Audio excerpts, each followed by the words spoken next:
Mr. Wicks, Mr. Wicks, there's somebody here to see you. There's somebody here to see you, Mr. Wicks. There's someone here to see you.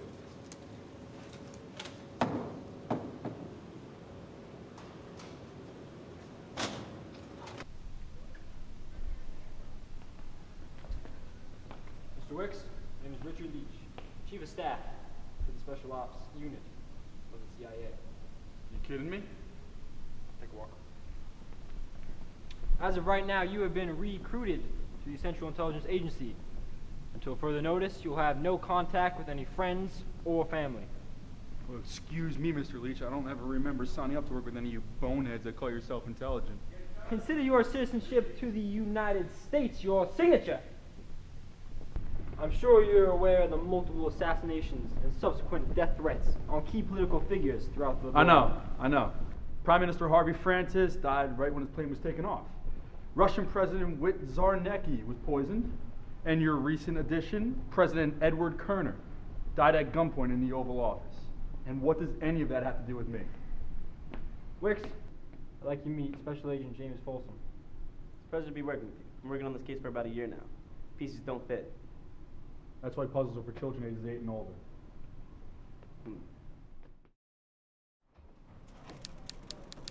As far as briefing goes, Mr. Wicks, we have complete access to all CIA files regarding recent assassinations. And you can't put a puzzle together with all the pieces that you have here? So all the files we collected over the course of the investigation. Well, since the Prime Minister was the first killed, that would have been the obvious place to start. After reviewing the plane crash, there was no physical evidence found. When was the last time you found intact evidence after a plane exploded? Let's see the destination of the flight and the list of all attendants on board. Say that the flight was destined for Moscow at 8 a.m. the next morning. And as for the crew on board? Here's all the information we have on the crew, including name, date of birth, and background. The film. Zarnecki's speech, where is it? All audio and video files are kept on a flash drive to be saved as crucial evidence. Zarnecki's speech is too chaotic and too short to see anything. The Russian president was making a speech relating to his embargo of the U.S., correct? Yes. And the only evidence that exists from Kerner's assassination is this audio from the Oval Office tape? That's correct.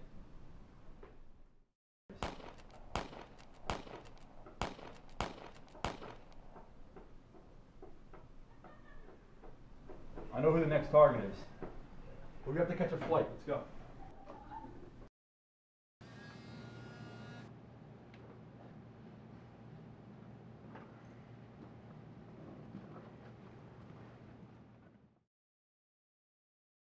If I understand correctly, all the evidence leads to the Chinese president being the next target because Francis died in the plane crash.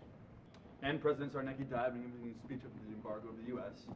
President Kerner was assassinated when he received a letter from the Chinese president. But how does it all relate to the exact time and date? Simple. Take the 548 days that becomes from our first victim, Francis, and our next target, Chang. Divide that by the 4 victims we have, or will have, and therefore 137 days exist between each assassination.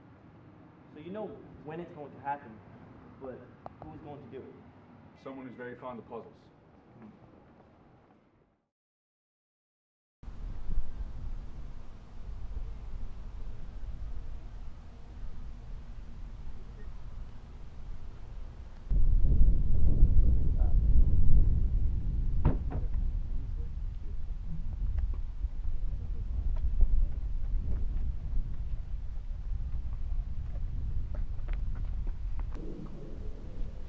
Your flight, number 549, departs in just under 1 hour.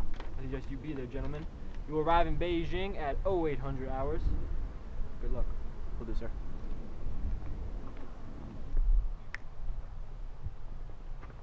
What are you guys doing? What are you guys doing right now? What's the problem? This is terrible. Oh, they know what they're doing.